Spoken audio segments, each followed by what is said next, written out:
ಸರ್ಕಾರವು ಕಟ್ಟಡ ಕಾಮಗಾರಿಗಳಿಗೆ ಅನುಮತಿಯನ್ನ ನೀಡಿದ್ದು ಇದೀಗ ಜಿಲ್ಲಾಧಿಕಾರಿ ಹೆಸರಿನಲ್ಲಿ ಅನಧಿಕೃತವಾಗಿ ಕಟ್ಟಡ ಕಾಮಗಾರಿಗಳಿಗೆ ಪಾಸ್ಗಳನ್ನು ನೀಡಲಾಗುತ್ತಿದೆ ಎನ್ನುವ ಆರೋಪಗಳು ಕೇಳಿಬರುತ್ತಿದ್ದು ಈ ನಿಟ್ಟಿನಲ್ಲಿ ಕ್ರಮ ಕೈಗೊಳ್ಳಬೇಕು ಎಂದು ದಕ್ಷಿಣ ಕನ್ನಡ ಜಿಲ್ಲಾಧಿಕಾರಿಗೆ ಕಾಂಗ್ರೆಸ್ ನಿಯೋಗದಿಂದ ಮನವಿಯನ್ನ ಸಲ್ಲಿಕೆ ಮಾಡಲಾಯಿತು।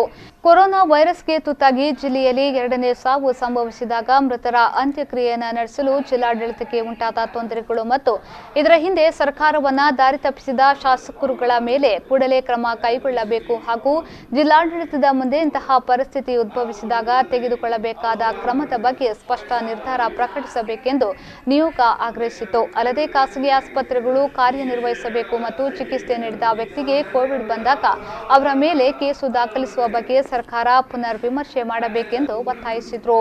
ಈ ವೇಳೆ ಜಿಲ್ಲಾಧಿಕಾರಿಯವರು ಈ ಬಗ್ಗೆ ಕ್ರಮ ಕೈಗೊಳ್ಳುವುದಾಗಿ ಭರವಸೆಯನ್ನ ನೀಡಿದರು।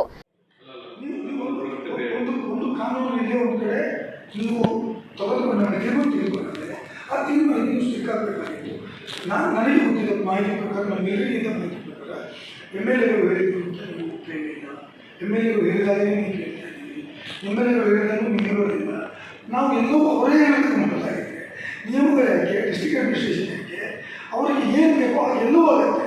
ಮಾರ್ಕೆಟ್ ವಿಸಿಟ್ ಮಾಡಿದರೆ ನಾವು ತೀರ್ಮಾನ ತೆಗೆದುಕೊಳ್ಳಲಿಕ್ಕೆ ಮಾರ್ಕೆಟ್ ಬಂದ್ ಮಾಡಬೇಕು ಅಂತ ನಮ್ಮ ಹತ್ರ ಹೇಳಿದ್ರು। ಇನ್ನೊಂದು ಕಡೆ ಹೋಗ್ತದೆ ಅಂತ ಹೇಳಿದ್ರೆ ನಮ್ಮನ್ನು ಕೇಳಿಲ್ಲ ಅಥವಾ ನಮ್ಮನ್ನು ಕರೆಯುವುದಿಲ್ಲ, ವಿಶ್ವಾಸಕ್ಕೂ ಗೊತ್ತಿಲ್ಲ। ಅವರಿಗೆ ಎಲ್ಲಿ ನೀವು ಸೆಟ್ ಮಾಡಿ ಕೊಡ್ತೀರಿ ಅಂತ ಹೇಳಿದ್ರಿ ಅದನ್ನೂ ನಮ್ಮ ಹತ್ರ ನೀವು ಕೇಳಲಿಲ್ಲ, ನಮ್ಮನ್ನು ವಿಶ್ವಾಸ ತೆಗೆದುಕೊಳ್ಳಲಿಲ್ಲ।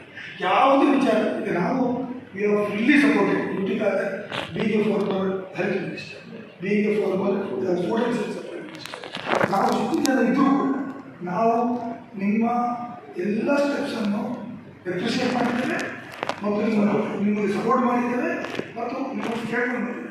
ಮೊನ್ನೆ ಒಂದು ಸಿಂಪಲ್ ಕ್ವಶನ್ ನಿಯೋಗದಲ್ಲಿ ಮಾಜಿ ಸಚಿವರುಗಳಾದ ಯುಟಿ ಖಾದರ್, ರಮಾನಾಥ್ ರೈ, ವಿಧಾನ ಪರಿಷತ್ನ ಸದಸ್ಯರಾದ ಐವನ್ ಡಿಸೋಜಾ, ಹರೀಶ್ ಕುಮಾರ್, ಮಾಜಿ ಶಾಸಕ ಜೆಆರ್ ಲೋಬೋ, ಯುವ ಕಾಂಗ್ರೆಸ್ನ ಅಧ್ಯಕ್ಷ ಮಿಥುನ್ ರೈ, ತಾಲೂಕು ಪಂಚಾಯತ್ ಅಧ್ಯಕ್ಷ ಮೊಹಮ್ಮದ್ ಮೋನು ಮುಂತಾದವರು ಉಪಸ್ಥಿತರಿದ್ದರು।